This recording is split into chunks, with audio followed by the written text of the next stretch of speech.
नवल जी, ये बताइए कि डिजिटल डेटा प्रोटेक्शन एक्ट है, उसको लेकर आप लोगों की तमाम चिंताएं, जिसको लेकर आपने प्रेस कॉन्फ्रेंस की थी, तो क्या वो चिंता है जिनको लेकर आप गंभीर देखिए, एक तो है कि आप अगर डेटा छुपाना चाहते हैं, हम्म, डेटा शेयर नहीं करना चाहते हैं, हम्म, तो उसका मतलब क्या है, उसका उद्देश्य क्या है? हम्म, क्योंकि आप जवाबदेही से भागना चाहते हैं, यही हम्म, कारण हो सकता है। हम्म, इसमें भी हम्म, आपको बताया सांसद सदस्यों ने, जो जेपीसी के मेंबर थे, हम्म, कि हमें कभी नहीं बताया गया कि राइट टू इन्फॉर्मेशन से भी छेड़छाड़ किया जाएगा, हम्म, 820 के साथ छेड़छाड़ किया गया।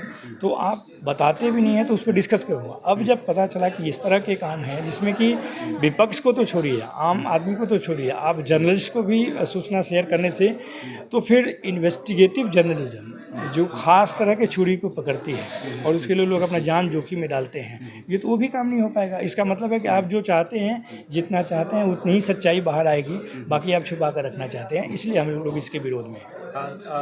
गौरव गोगोई ने जो है बिहार का एक एग्जाम्पल देके गया कि पुल टूटता है तो उससे संबंधित जो डेटा अगर किसी आम लोगों को चाहिए तो वो नहीं मिल पाएगा, तो आपको इससे क्या लगता है कि जो आम लोगों के जो अधिकार है, जो राइट टू इन्फॉर्मेशन एक्ट है, उसको एक तरीके से खत्म करने की प्लानिंग चल रही है? बिल्कुल, बिल्कुल, वो तो धीरे-धीरे उन्होंने बहुत ही कम कर दिया है, इसके माध्यम से पूरी तरह से समाप्त कर देंगे। इसका मतलब उद्देश्य क्या है कि आप जो सरकार ही सारी काम करती है, तो सूचनाएँ अगर मिलेंगी, तो उनके करप्शन को आप बता पाएँगे, चाहे जर्नलिस्ट हो, चाहे विपक्षी दल हो के नेता हों, वो बता पाएँगे।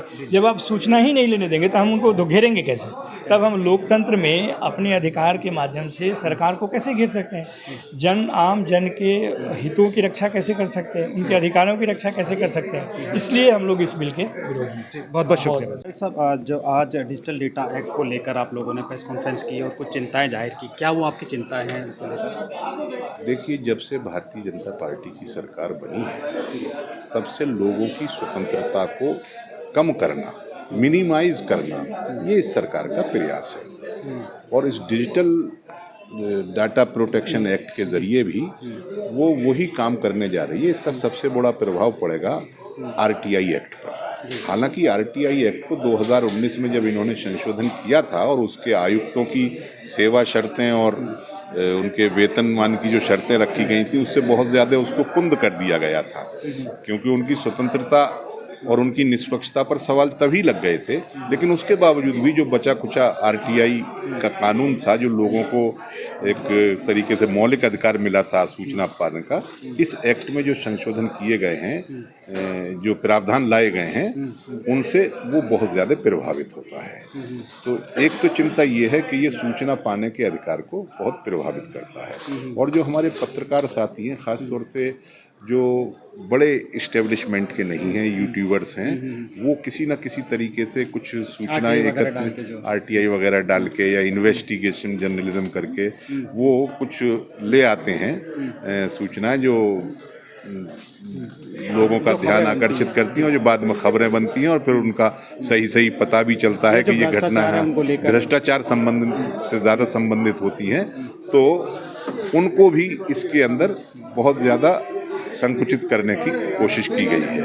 तो अश्विनी वैष्णव साहब को विपक्षी दलों की तरफ से खत दिया जा रहा है, क्योंकि ये व्यापक चर्चा के बिना ही पार्लियामेंट के दोनों सदनों में पास हो गया था। उन दिनों मणिपुर का मुद्दा चल रहा था, हमारे लोग वॉकआउट करके गए हुए थे, इन्होंने पास कर लिया था।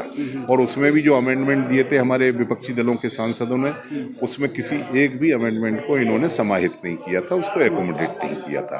तो हम ये चाहते हैं कि अभी नोटिफिकेशन होने से पहले, रूल्स वगैरह बनने से पहले, इस कानून के कम से कम हमारे जो मंत्री हैं इस विभाग के, सूचना एवं प्रौद्योगिकी विभाग के, अश्विनी वैष्णव जी, वो इस पर गौर कर लें और जो डेमोक्रेटिक तरीके से संस्थाओं का और इस पूरे फील्ड का जो करेक्टर है, डेमोक्रेटिक करेक्टर, वो कायम रहना चाहिए। तो इसमें आप जो है उनको कुछ मेमोरेंडम वगैरह इस तरीके का कुछ देने जा रहे हैं? हाँ, एक पत्र उनके लिए, एक ज्ञापन कह लीजिए, पत्र कह लीजिए, वो बनाया गया है और पार्टियों के, विभिन्न पार्टियों के नेताओं ने उसमें बड़ी संख्या में हस्ताक्षर किए हैं और वो गौरव गोगोई साहब उनसे समय लेकर के जल्दी ही उनको देंगे। जी, बहुत बहुत शुक्रिया।